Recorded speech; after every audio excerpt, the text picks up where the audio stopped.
Welcome to My Morning Cup, a podcast produced by Costa Media Advisors and brought to you by the generous support of the Tennessee Valley Authority.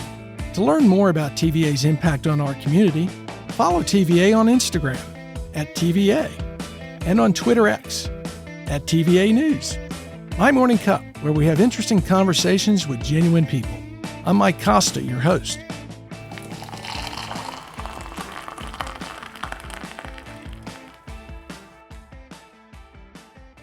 My guest this week is Baron King. Baron is the CEO of the CHATT Foundation, formerly known as the Community Kitchen. He also hosts the podcast Gimme Shelter.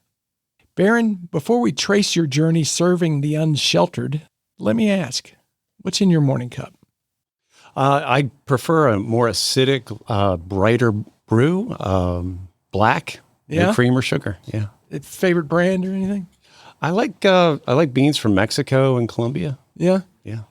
Brighter acidic. Would that be like a breakfast blend? Or? Yeah, probably between breakfast blend and what you get at like Dunkin' Donuts. Yeah. So first thing in the morning, grab your cup. What time are you getting up? Because 5:40 every morning. Every morning.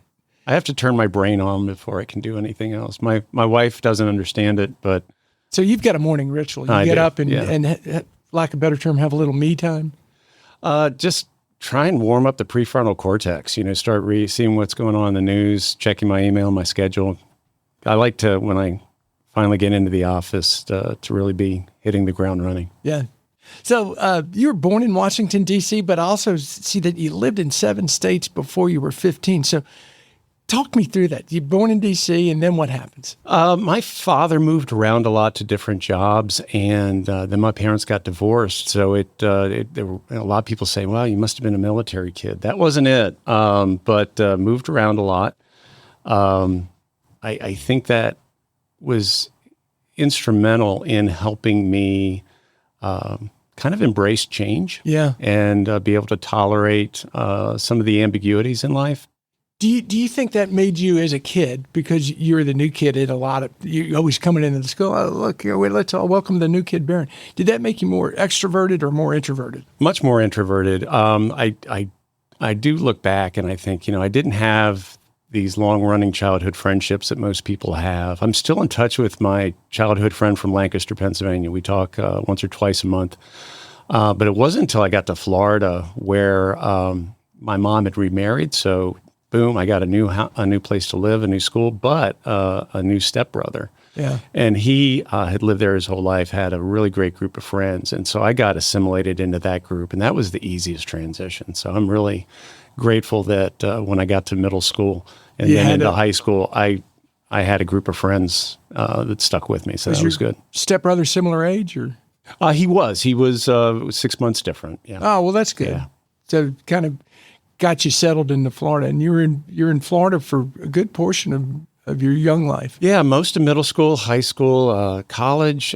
Started my family down there, started working, and then left in '96 to take a job in the Philadelphia area. So as a kid growing up in Florida, what was your extracurriculars, and were you doing part-time jobs? What did you do to keep busy as a kid? My love was the beach. I was a beach bum. I liked to sail, so I used to actually race catamarans off the coast of southeast Florida. So that was a lot of fun. Loved music, wasn't very good. I had a guitar, played with my friends. They weren't very good either, so we made a lot of noise, but enjoyed that. But you had a guitar, and that's a good way to meet girls. It doesn't hurt. No, not at all. Any part-time jobs? Yeah. My first job was in this delicatessen in Delray Beach, Florida, and I was 15 years old, and my mom, on like my 4th or 5th day of work, she asked, "So, how's it going? Are they giving you any feedback?" And I said, "Well, the only thing they tell me is pick up the pace," and that job didn't last very long. Yeah. But then I took a part-time job as a dry cleaner, worked in a pizza shop, those types of things. Yeah, typical kid jobs. Yeah. What do you think those taught you in terms of what you take today? What do jobs like that help you understand as you get older? I have a rule when I hire people that I never hire somebody that this is their first job, because just I don't want to take time to teach people how to show up on time, how to stay busy, how to interact with their supervisor.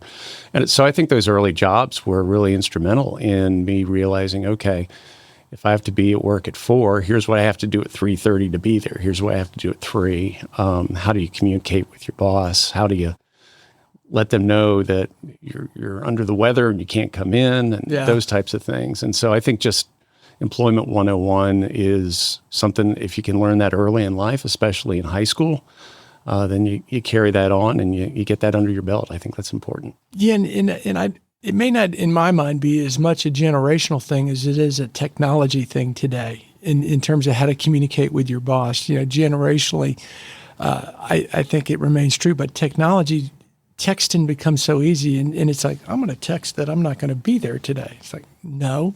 Pick up the phone and talk to me. Yeah, you're absolutely right. I mean, we didn't have email. We didn't have cell phones or texting. You had to pick up the landline and make the call. I'm not feeling good today. Please don't call me later. Yeah, the surf's up. I can't come in. Surf's up. So you enjoyed surfing? Not surfing. I wasn't very good at it. I had a good friend. Sailing I loved. Scuba diving, those types of things. Yeah. Do you miss the beach?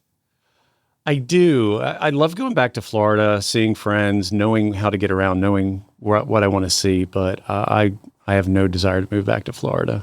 But anytime I can get near the beach, I really love it. My wife took a job this year. She's a marine conservationist, and she runs an organization that's based in Tahiti. And she's there right now. Wow. And my daughter and I leave on Saturday to spend a week there. So that'll be nice.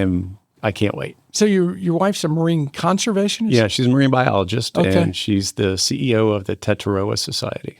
That's pretty cool. It is pretty cool. Because when you originally went to college, I guess Florida, you were marine science, marine biology? I was. I didn't know what to choose. My mom wanted me to go to college. I wanted to go to college, but we never had a single discussion on career path or major or anything like that. So I chose what I loved. And then I got there and started to realize how challenging some of the math and science was going to be and how low the pay was going to be on the way out. Yeah. And along the way, I felt less confident that was the right path, and then ended up changing my major to economics. Why'd you choose economics? I mean, my college roommate. Completely. My college roommate was an economics major, and he was one of those guys that was so nerdy into that field. And we were always coming home at the end of the day, and he was explaining things to me and telling me stories, and it sounded interesting. Yeah. And I'm much better with applied math than I am with just conceptual mathematics. And so it was something that I enjoyed learning and reading about and studying. So, what did you hope to do with that? I didn't know. Yeah. When I went to college, I should have been the kid that goes to community college and has a couple years to figure it out. I spent more money than I should at 4-year institutions, and then ended up dropping out my junior year because some personal issues that were going on, and I just didn't have a clear vision. You bring up a great point that really wasn't available probably when you were in school or I was in school, the community college option in terms of like we have at Chat State, of it being free. Yeah. If I had it to do over again, man, why wouldn't you go to school for 2 years for free? Well, and also we live in an age where college graduates today are 60% likely to be working in a field in 20 years that doesn't exist right now. So how do you prepare for that? Yeah. Right?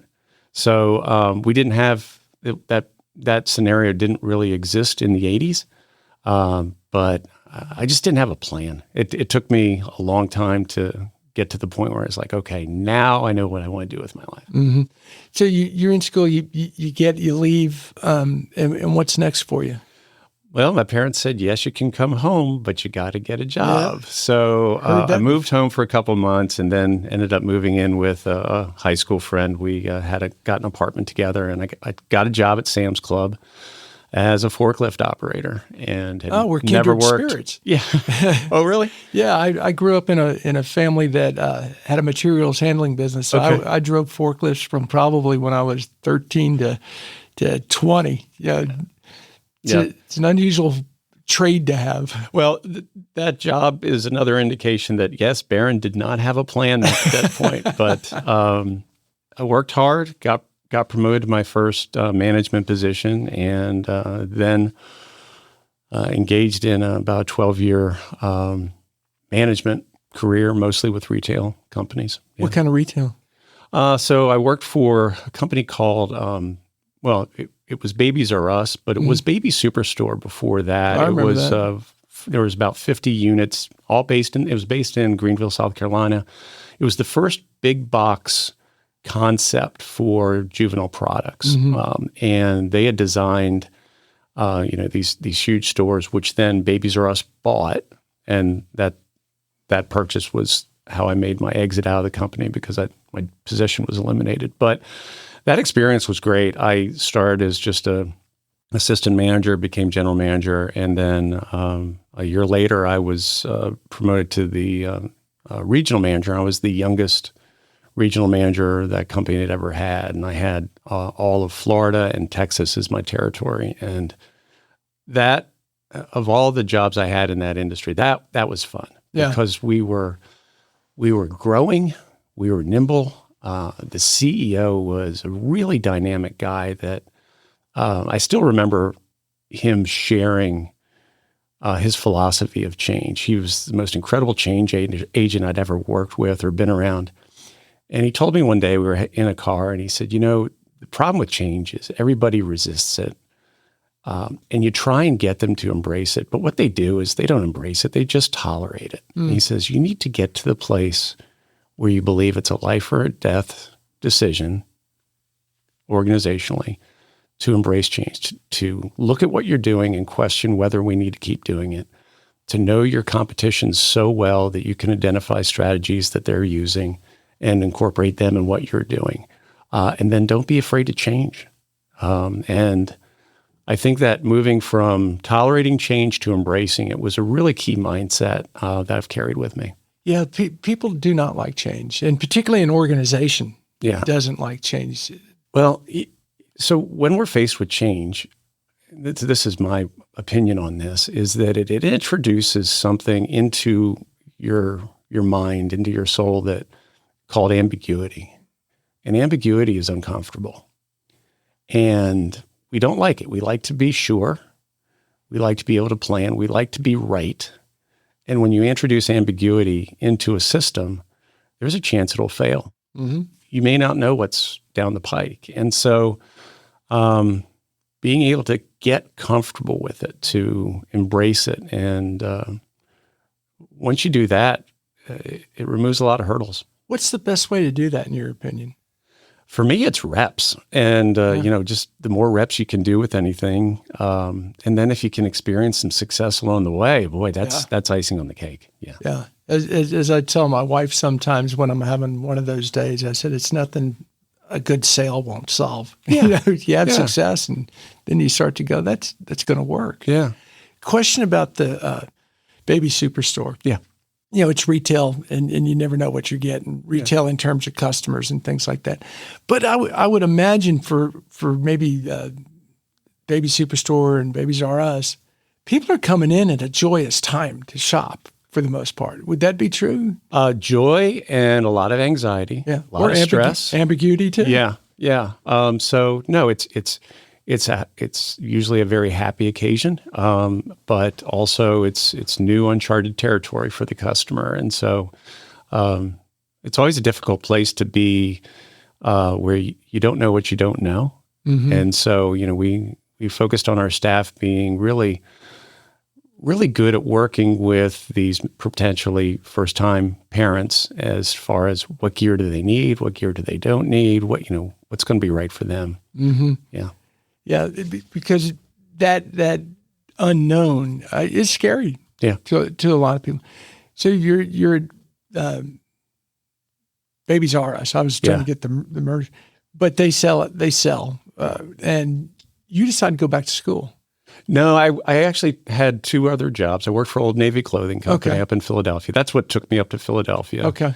And then that was an interesting company because they paid well. They had great benefits. They treated the management team really, really well. But the culture wasn't a good fit for me. Every decision was decided at corporate and passed down, so there wasn't a whole lot of thinking. And they really put a premium on being a cheerleader with the staff. Not my strong suit. And so I spent 3 years there trying to figure out, why do I not like this job? I mean, the pay was great. Got to travel, lots of benefits. So I took one more stab at a different company and went to Kohl's department stores. And it was at that point that I realized, I think I've been chasing my experience at Baby Superstore, and I'm not sure I'm going to find that again. And so it took about a year to figure out what I was going to do. And I think, okay, so what do you like doing? It's like, well, I like teaching. I like training. I like developing people. And I do that at work professionally. But maybe I could find a career where I'm doing it at a more significant interpersonal level. And I started thinking maybe I could be a therapist, and so I went back to school. At that point, I knew what I wanted to do. So I was able to be a straight A student and wasn't skipping classes and going to the beach. I was actually doing my work and loving it, and ended up at the other end with a degree in psychology. So, yeah. How big a change was that from what you were doing? I thought it was going to be completely different. Honestly, when I graduated, I thought I would start practicing, that I'd left management behind, and that it was going to be all therapy, no leadership, no management. And I was approached in my last semester by the university, and they said, would you be interested in becoming the clinical director of our counseling clinic? And they said, the reason why is we want to grow it. We want to improve it. We think the systems are broken. You have a great management background. Would you do that? And I thought, oh my gosh, I spent all this time and money trying to leave this role of management and leadership. And the first job I get is Leadership management. Yeah. It turned out to be a great decision. I spent 12 years working with therapists, clients, interns, graduate interns, which I love doing. And where was this? This was at Cairn University, very small Christian liberal arts college up in the suburbs of Philadelphia. And I got to teach, and I found out that I liked teaching at the graduate level. And so that was 12 wonderful years. And then did that take you to the prison ministry? It did. My personal scenario or personal family situation at the time was that my wife had gone back to work, and she had a very high earning job in New York City. She would commute from Philly to New York, which isn't unusual if you live up in that area. Yeah, because she probably just took the train in New York. Yeah. And that allowed me to stay at the university where I really wasn't making that much money. I mean, had a staff job, which doesn't pay well. I had private practice, which was good, but fluctuated. And then I had teaching salary, which also pays pretty poorly. But I was doing what I loved. And our combined income was great. And then we went through a divorce. And I realized, you know what? I'm working 55 hours a week, and I'm not going to be able to make ends meet. An email came across my desk one day at the university, and it was a colleague of mine saying, hey, there's this job opportunity for a nonprofit in Montgomery County. They do prison ministry. They're looking for a new executive director. If you know anybody, here's where to send the resume. And I thought, I know somebody that could use a shot in the arm. And so I took that job, and that was a blast. How much of a job like that, when you take a job like that, is I'm qualified to do the technical aspects of it, and how much of it is the passion for whatever the mission is of that organization? That's a great question. And what I found is where I feel like I'm really competent is looking at process, looking at culture, looking at the health of how the organization runs. And I can do that wherever I land. I can see, is there good cooperation and teamwork, or are the departments siloed? Is it a culture of collaboration or one of fear? Are there opportunities that are being taken advantage of or missed? I feel like that comes pretty natural. The content of the organization is the thing I need to learn. So when I took that job, I didn't know very much at all about reentry work, the work of working with repeat offenders and getting them to a place where they never go back to prison again. A lot of the programming that we did was psychological, so I was able to dive into that. This organization was self-funded primarily through a network of thrift stores and I know retail. So Right. I was able to jump into those two areas and make a good impact and really solidify and grow the organization. Very similar to when I came to Chattanooga, I did not have a whole lot of experience specifically working with homeless individuals. I mean, people coming out of prison, homelessness is a big part of that. But as far as majoring in it and the systems to get people rehoused and all that kind of stuff, the HUD, working with government agencies like HUD and state agencies, I had to learn all that. How long did you do the prison reentry? 7 years. 7 years. And did Chattanooga contact you? Did you see because Chattanooga was the next step, correct? Yeah. So I tell people I lived in and around Philadelphia for 25 years, and I spent the last 15 years planning my escape. It's called the city of brotherly love, but don't buy it. Don't buy it. Well, you've seen Eagles fans. Yeah. Oh, I do. Yeah. So my adult kids still live up there, so I go up there a lot, but it just wasn't the place that connected with me. And so I knew at some point I was going to leave, and I was waiting for two things to happen. I was waiting for my adult children to launch, but launch in a way that you're sure they're not coming back, because like me, I came back and I had kids come back, and that's great. But they successfully launched. And I was also waiting for the opportunity where my organization really could handle a good transition in leadership. When I came in at the beginning of that 7-year period, the organization was pretty dysfunctional. It was bleeding cash. The thrift stores weren't operating well. We had a therapy program that was broken. And so I poured a lot of time and effort into fixing those things, and we were now on an upward trajectory. COVID hit, and our new initiatives kind of stalled out. So I got a little bored, and that's not a good place for me to be. When I get bored, I'm just not the best version of myself. So I started at that point looking, and I started thinking, okay, where do I want to live? If I could move anywhere. And, I was looking at places with great outdoor opportunities for hiking and mountain biking, climbing and things like that, but also wanted a city that was big enough to be able to offer good employment opportunities. And so I was looking at Eastern Tennessee, I was looking at Colorado, I was looking at Arizona, and this opportunity with CHATT Foundation, at the time Community Kitchen, just felt like a really good fit. What year was that? 2022 is when I moved here. So through the process, you apply for it, and you came down. What was it besides those attributes of the city that attracted you to this particular job? Yeah, well, so a lot of people in nonprofit, probably more than half, seem to pick a cause and stick with that cause and know it well. Like they're driven by the cause. Right. I'm more driven by growing and building organizations, teams of people that serve vulnerable populations. To me, my job is to make the organization run really well and grow it. And if my team can apply themselves to serving vulnerable populations, then I feel like we're doing something worthwhile. And homelessness is growing.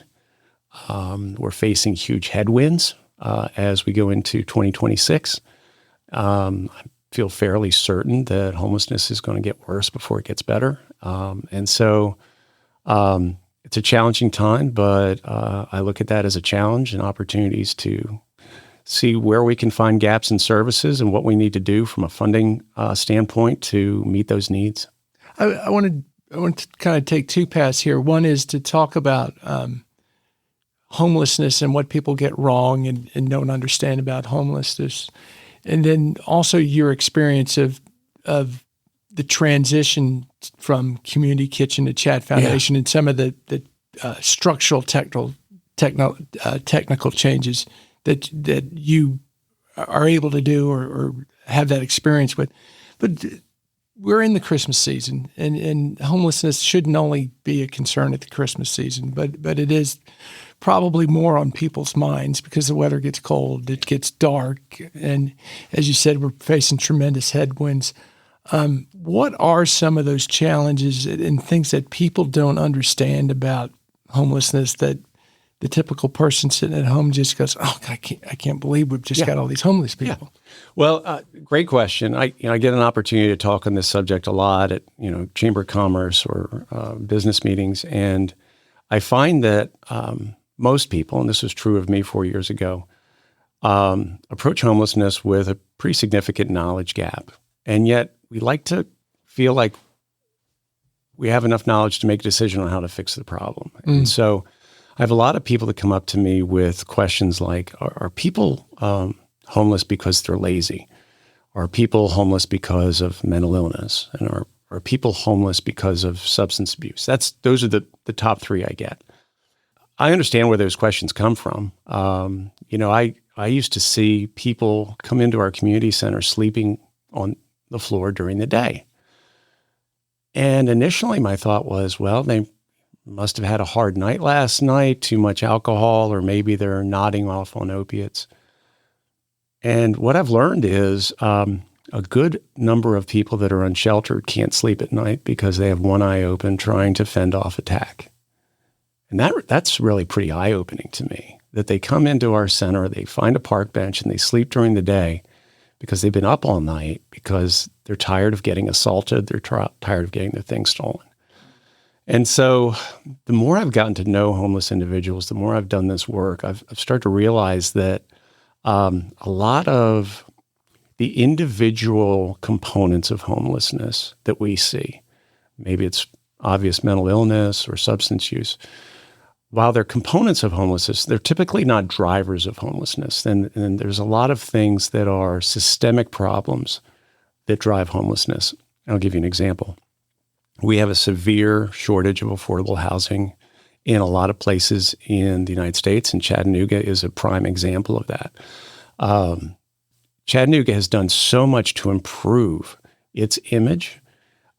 People love coming here for outdoor activities, but in the 70s, it was the dirtiest city in the nation.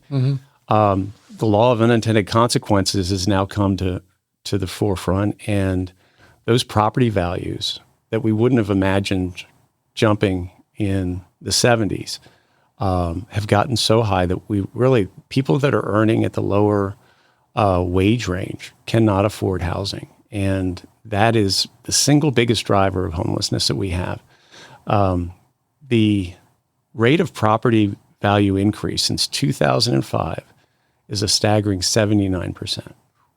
Do you know what the wage increase is over that same period of time? Probably 15%. 9. And so if you can imagine the difference between those two percentages every year, your starter home gets farther and farther out of range. And so we see a lot of people, not homeless people, but people that are living on the margins, that are what we call rent burden, that are paying more than 30% of their income in rent.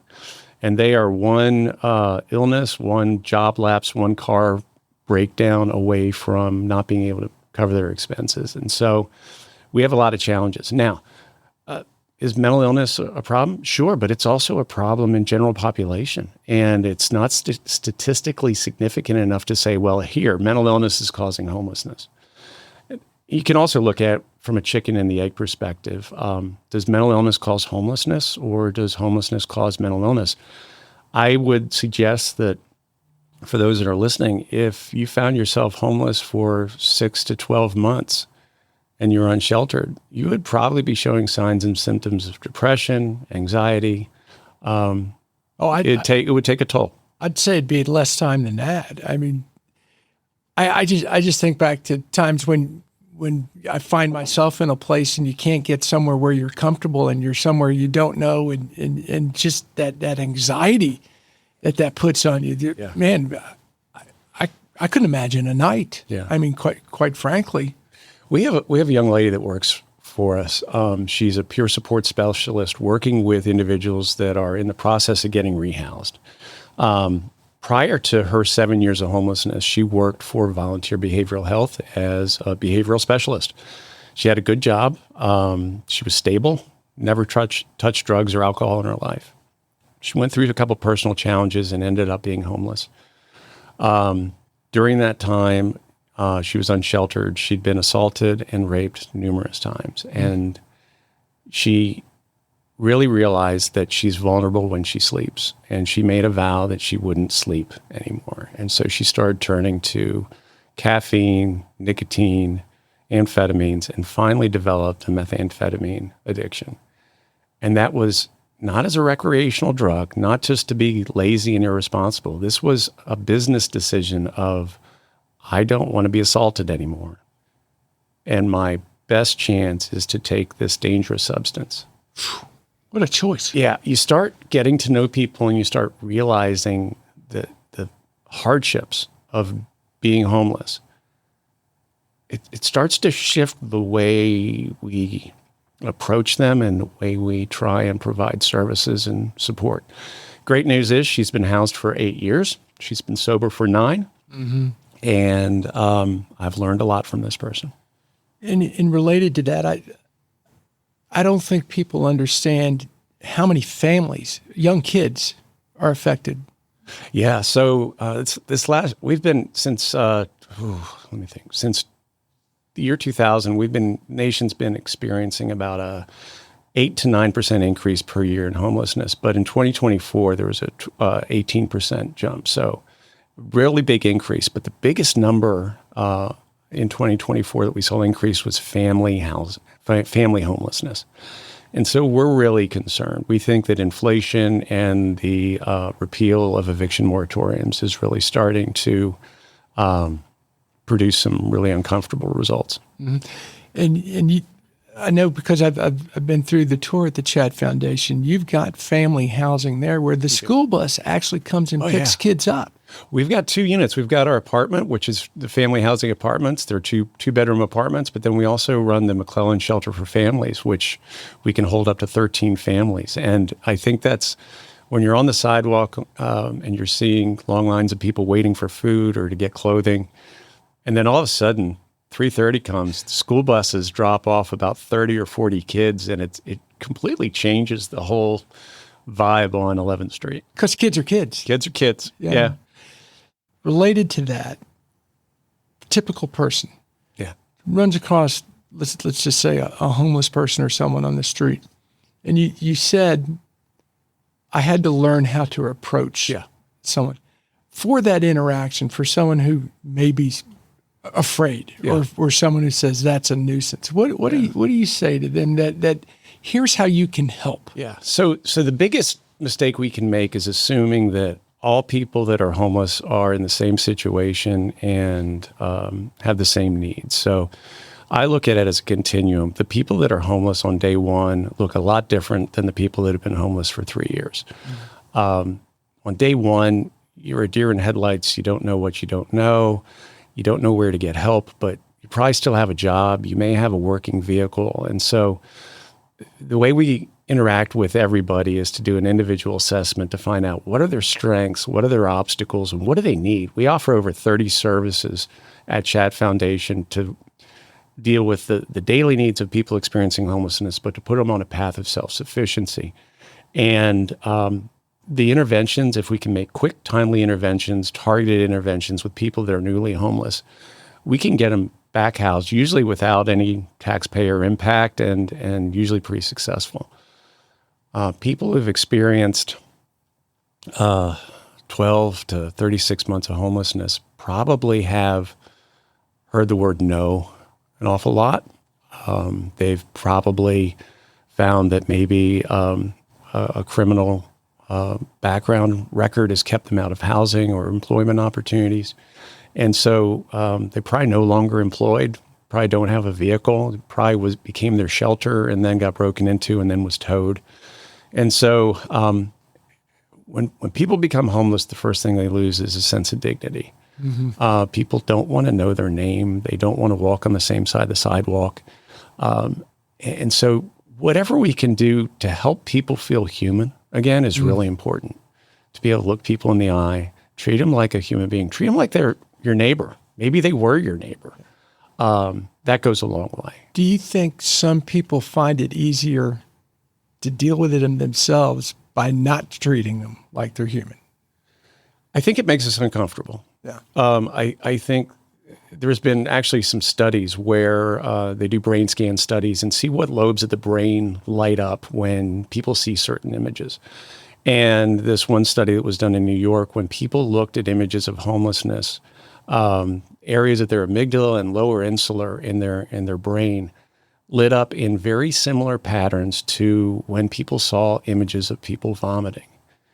And so we almost have this psychological but very physiological response to homelessness. And I think we've all heard statistics about how many Americans are living paycheck to paycheck. And I don't think we want to look at that reality. I think we're afraid to even consider that could be us. Or what would I do if that became me? How do we address that mindset, or how do you address that mindset? Last year we had over 29,000 volunteer hours at CHATT Foundation, which is an astounding number. And I'm always kind of proud to say that number. I'm also a little fearful because I never want anybody in Chattanooga to think they don't need our help. They've got plenty of volunteers. We still have openings, whether it's serving food, working in the community center, working in the clothing department. Those people that come in typically are not one-time volunteers, but they pick like a certain day, like Tuesday, the first Tuesday lunch every month. I'm going to be there serving food. I think once you spend some time in our center and you realize that it's not as scary as you may think, it's kind of like what we talked about with change. It's reps. Yeah. It's dealing with the ambiguity or the discomfort of it.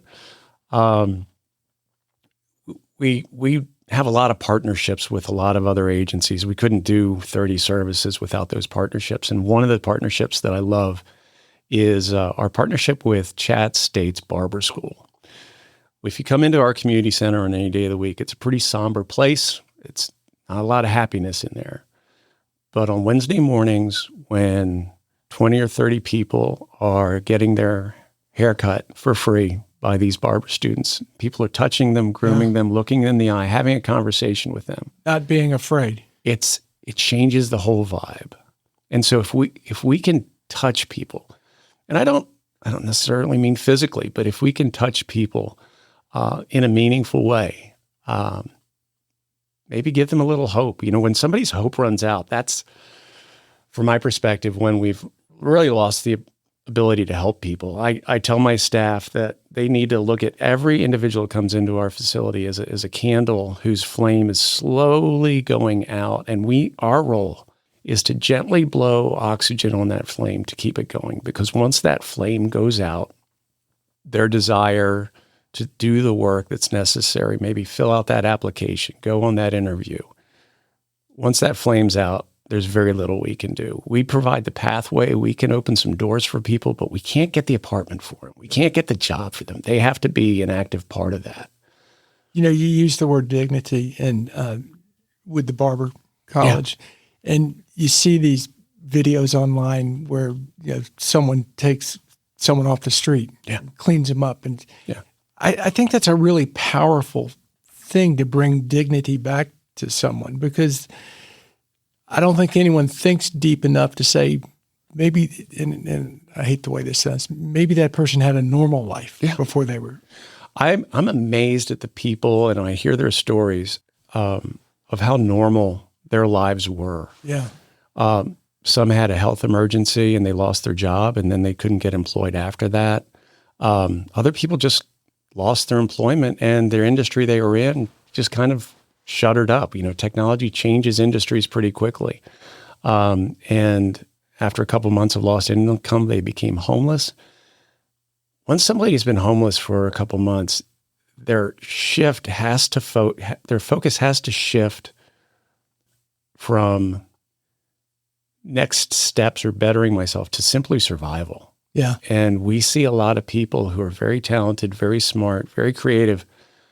100% of their efforts are going just to surviving into the next day. And that's a harsh reality that we see. Is there a time frame when that kicks in where you go from you know what, I'm out here. I'm doing everything I can to get my life back in order to where that flame goes out. There's so many variables. Yeah. We have people. I think it depends on people's work history, their personal history, their mental state of mind, whether they're an optimist or a pessimist, what they've experienced. Yeah. I've started to tell people that there's a word out there that is a killer, and that is no.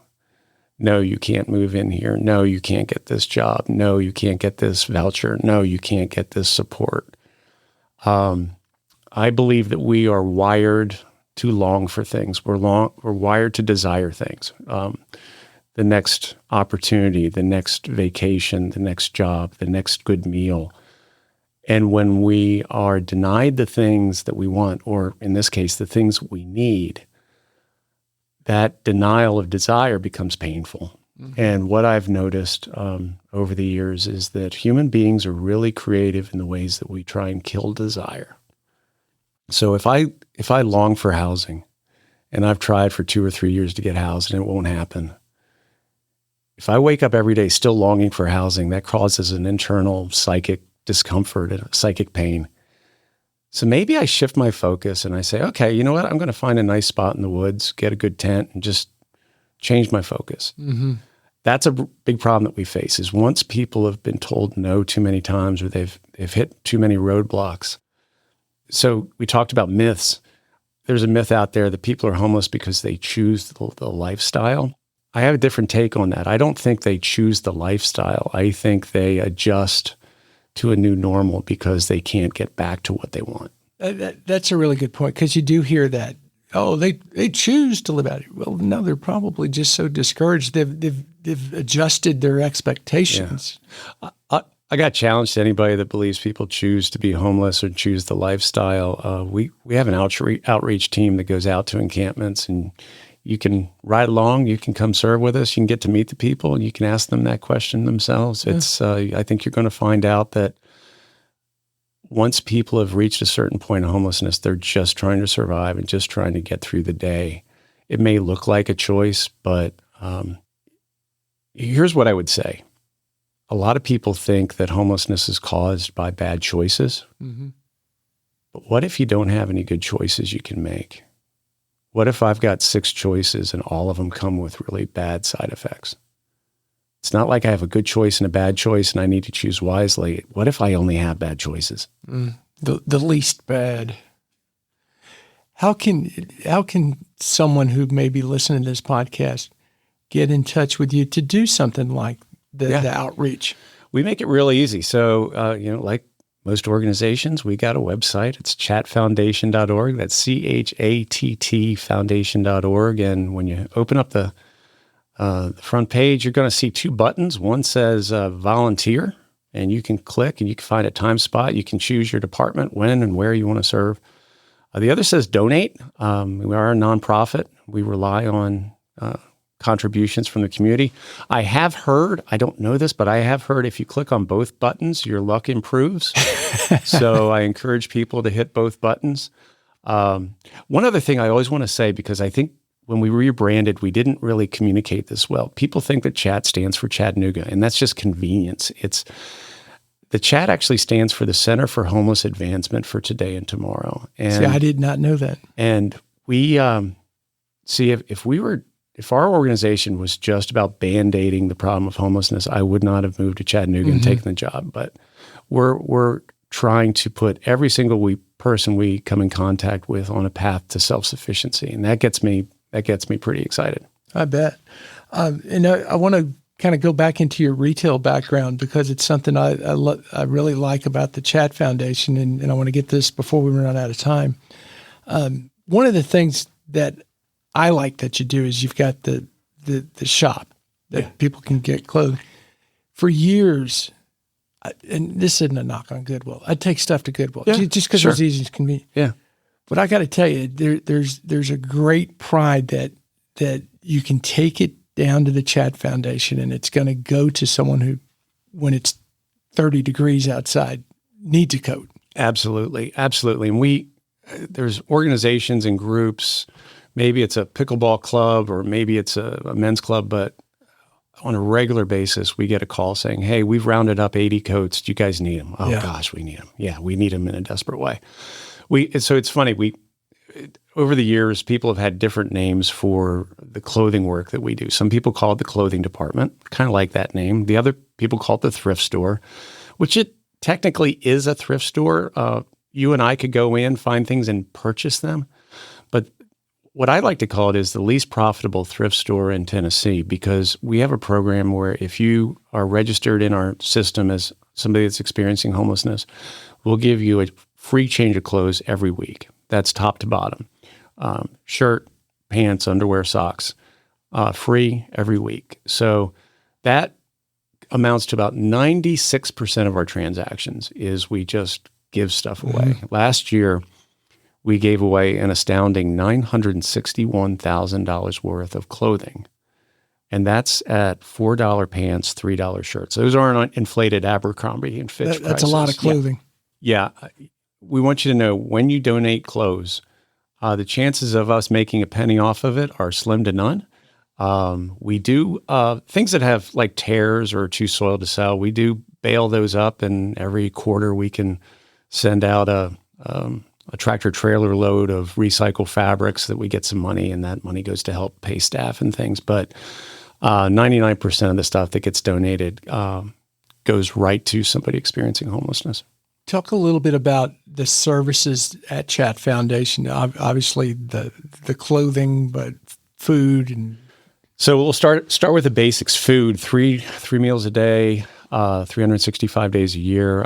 Haven't missed a meal in 40 years, and that includes during COVID when we delivered food outdoors. We take food donations, whatever you got, as long as it's safe to eat.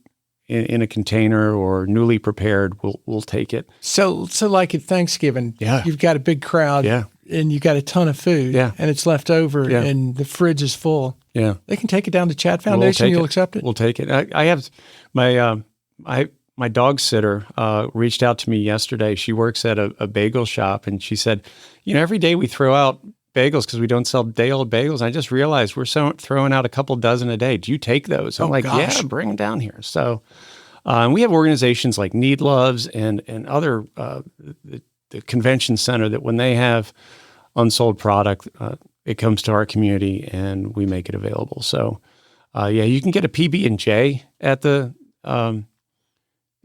CHATT Foundation, but I would argue that it's the best darn PB&J sandwich because it's on Need Loves bread. And so shout out to Eric and those guys for what they do. But then we offer showers. We have 4 locker rooms that provide showers. We do laundry. If you're homeless, you can't get mail. So how are you going to get a response? How are you going to get your medication? So if you have an ID, you can register our address as your mailing address. We have a foot care center. Why would we have a foot care center? Homeless individuals are 400% more likely to have injuries or diseases on their feet due to exposure and time on their feet. So we have a partnership where 2 mornings a week, the UTC nursing program comes in and examines and treats foot ailments, and also makes references or referrals to if something is more severe. We have an employment program called Pathway to Employment that we started about 2 years ago, and really excited about that. We identified that a really big gap for people to have secure housing was underemployment or unemployment. And here's another myth. People are homeless because they're lazy. Well, about 50% of the people we work with are actually employed and homeless. And we try and get them jobs that might bring in more money. We're fortunate to have companies like Siskin Steel and Volkswagen and Amazon that pay significantly higher wages. If we can get somebody out there for a second shift job, usually they can get enough money in 6 to 8 weeks to get their own apartment, and they don't need a voucher. So that's a program we're excited about. We do a lot of adult education. We partner with First Things First, and they do nutrition classes, financial literacy, a whole host of things. So, a lot of we have a bike program. There's 2 bike organizations, and there's White Oak Bicycle and 2 Bikes, and they repair bikes, donated bikes, and then we make them available to those that need them, maybe for transportation, or maybe they live in a food desert and just can't, and where there's no public transportation. So, yeah, historically, our organization's been really good at identifying gaps in services and then trying to figure out, and this goes back to change, how can we step into the void and meet the need? And by the way, have we been doing something else that now somebody else is doing really well? And should we step out of that space? Because one of the things that really robs nonprofits of efficiency and effectiveness is duplication of services. Mm-hmm. So that's kind of how we approach our philosophy of service. And I'm hesitating. The CHATT Foundation Community Kitchen has had a tremendous reputation over the years, but it's still kind of an unknown to most people. Yeah. You know what I'm saying? Yeah. It's, oh yes, we have that. But you know what? That's not on my path to work. That's not somewhere I go. That's not something I learn about. What would you say, or what can you do to get more people to understand not just the challenge with the unsheltered population, but also what this foundation does in Chattanooga to make it better? To your point, when I came here to take this job, the board had already indicated that they wanted me to lead a rebranding effort. And the reason was, like you said, we have the Chattanooga Community Kitchen had great name brand recognition. When I started meeting people in town, they'd say, "What brought you here?" "A job." "What job?" "Chattanooga Community Kitchen." They say, "Oh, I've served there. I donate there. You guys do good work." That was always what I had. So I would then ask them, I'd say, "What do you think we do?" And they say, "Well, you're a soup kitchen." And it's true, but it gave such a myopic view of what we do. Yeah. You know, we have housing units. We get people housed. We get people employed. We do assessments for mental health and physical health. There's so many aspects of what we do, over 30 services. And so we needed a name and a vehicle. We really think that we have a model for homeless service provision that should be replicated throughout the nation. And so how do we go from being well-liked in Chattanooga and unknown in Nashville?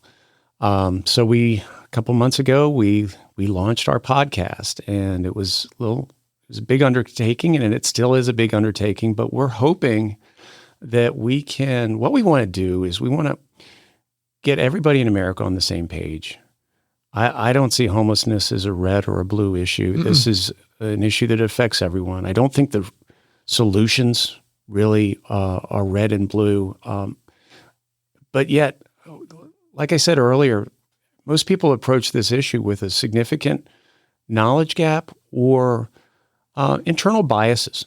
Yeah. And what if we could get everybody in the nation on the same page as to the causes of homelessness and progressive solutions? I think the solutions are easier than we think. And yet, I think we're waiting for somebody else to fix the problem. I think the government can play a role, but I don't think we should expect the government to fix this problem. I think nonprofits play a role, but I think also individuals play a role. That's a great challenge to just anyone listening, because I think by default, we all go, well, government's got a program for that. Nonprofits got a program for that. But quite frankly, Mike, why don't you go volunteer and serve food? And that helps that much more. We're running out of time, Baron, and I've really gotten a lot out of this. I want to get to my last question. Before I do, I've got to remind our listeners who makes all this possible, and that's a thank you to the Tennessee Valley Authority for sponsoring My Morning Cup. Follow TVA on social media to learn more about its multifaceted mission of service, and visit TVA.com/do-good-here to explore exciting TVA career opportunities. This is the last question, and I want it from the perspective of, you had a pretty varied career. Yeah. Retail to nonprofits and really focused on the homeless population right now. So you probably have a better idea to the answer to this question than a lot of people is. But looking at your 25-year-old self, where you were trying to figure out what you're going to do, what would you tell that 25-year-old Baron right now is important for a happy life? I think what I would say is, even if you hate your life, your job today, you're going to use that later on. So don't waste opportunities. It's okay to take chances. People that don't experience failure probably don't take many chances. Yeah. And failing and trying again is never a problem. But not trying to me is a problem. And so there are parts of my professional career that I really didn't enjoy and I don't look back on fondly, but I value every single one of them. And the people that I met along the way, really valuable. And I've been fortunate. Yeah. That's good advice. I lied to you. I do have one. That's fine. One more question. You've got an event coming up, don't you, that memorializes homeless population that's been lost over the last year? Yeah. Can you talk a little bit about that and tell people how they could either attend or support it? Yeah. So every year we experience the winter solstice on December 21st. It's the day that is marked by the highest number of hours of darkness and the least amount of light. One very uncomfortable truth that most people don't want to really think about much is that homelessness is a killer.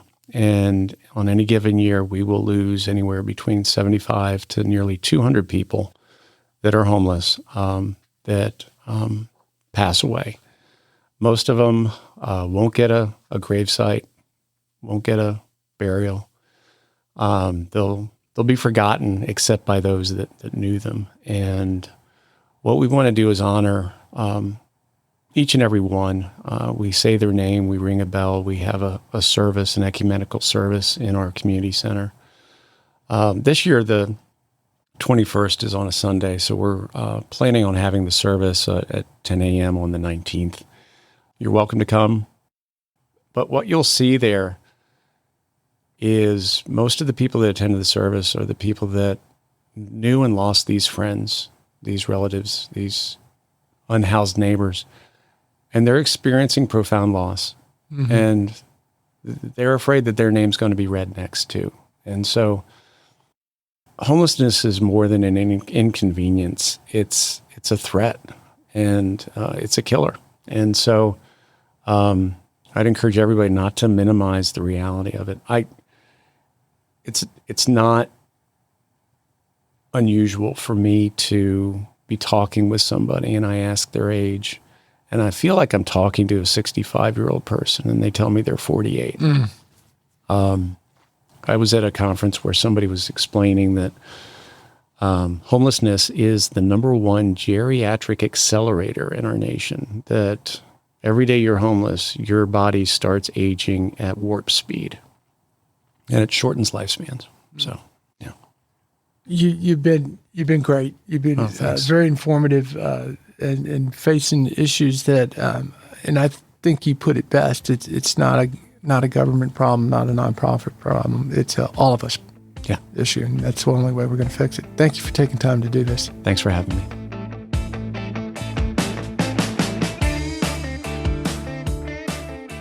Thanks for listening to My Morning Cup, a podcast by Costa Media Advisors. If you liked this episode, please share it with a friend. I release a new episode each week, so be sure to subscribe on Spotify, Apple, Google, or wherever you listen to podcasts.